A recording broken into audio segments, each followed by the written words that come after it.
Please support me, guys.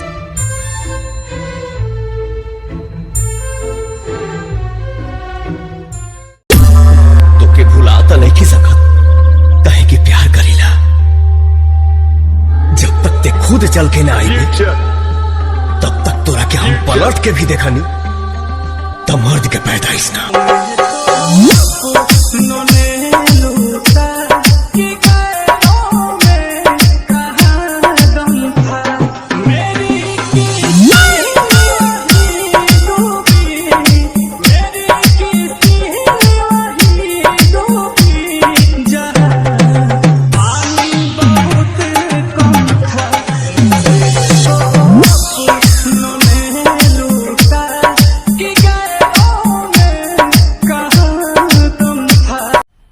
मजा आया और मैं ये जो मजा है हिंदुस्तान के हर व्यक्ति को देना चाहता हूं।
Please subscribe my channel.